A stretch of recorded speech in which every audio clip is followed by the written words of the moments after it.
Yesu ashimwe, ngewe ukuri nkunda ndabasuhuje mu izina rya Yesu Kristo. Nongeye kubazana message ntoya twumve icyo Imana ivuga. Lately hari ikintu natekereje, Imana irangenderera inyibutsa ikintu.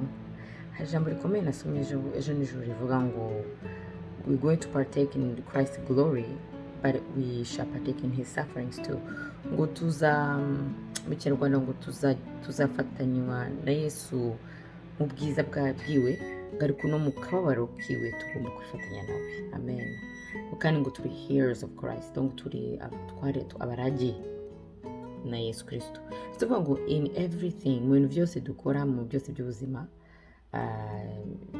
Yesu yaciyemo, tugomba kwibanamo. So nk'abakristo rero hari ukuntu twumva ko ubuzima bugomba kugenda neza, ibintu bigomba guca mu buryo, utagomba kugeragezwa, utagomba guca mu bibazo, ugasanga abantu banibaza ati kuki ari umukristo, kuki ari guca mu bibazo, kuki ari ufite ubuzima bubabaje, kuki ari we kuki ari we atumva, kuki ari we ufite umwana urwaye se, kuki ari we udafite umugabo cyangwa umugore se, kuki ari we. Twese dufite ibigeragezo bitugenda bitusatira, sibyo? Ariko muri iri joro maze gusoma iryo jambo nasobanukiwe ko hari ibyo tucamo kubera tuzi Yesu, hari ibyo Satani aduteza kuko tuzi Yesu, hari ibyo Satani azana mu bugingo bwacu kugira ngo nyine bidusaze, biduce intege, cyangwa n'abandi babone yuko umva turi abanyabibazo gusa, nk'uko Yesu mu ijambo ry'Imana ritubwira ko yari umunyabibazo, nta sura yagiraga. Ariko byanyeretse ko buriya harimo imbaraga, harimo n'ubuhamya, harimo n'icyemeza ko twakijijwe, kuko nubwo bwose tuca mu ibyo bigeragezo ariko turazira Yesu Kristo, kuko Satani buriya ntagatera udafitiye ubwoba cyangwa utamutera. Rero urumva ni ngombwa ko tuca mu bigeragezo, ni ngombwa ko Satani adutera kujya tubwira ngo ahora areba ngo yagirira nabi.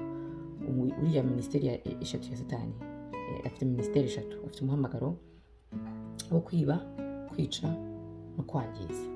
Rero atakwishe arakwiba, atakwibye arakwangiza, ugasanga dukangije ubugingo bwawe, yangije igihe cyawe, yakwibye igihe, ibintu byinshi. Amen.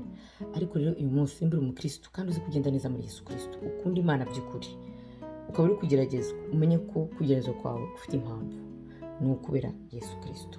Kandi ngo bagerageza ku bwa Yesu Kristo, ngo aho ngaho tujye twishima, kubera ko ngo mu gihe kizaza ngo Yesu azaduhemba aduhoze amarira.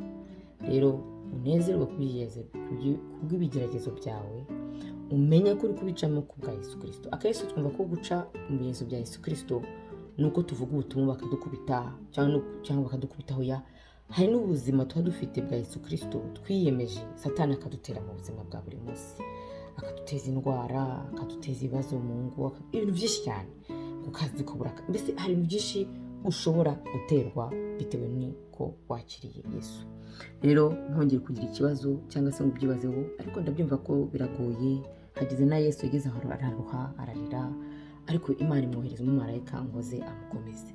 Nanjye ndasinziriye umunsi mu izina rya Yesu Kristo, ibyo turi gucamo byose, ibyo ucamo byose, Imana ikohereze umumarayika uza akakongeramo imbaraga nk'uko yongeremo Yesu kuri wa musozi wa Getsemani.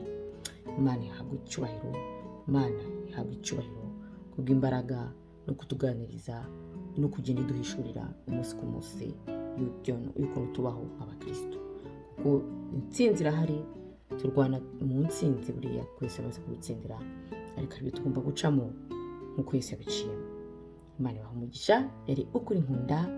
Ushaka kumurikira ajye kuri subscribe kuri YouTube no kuri Instagram. Bye bye.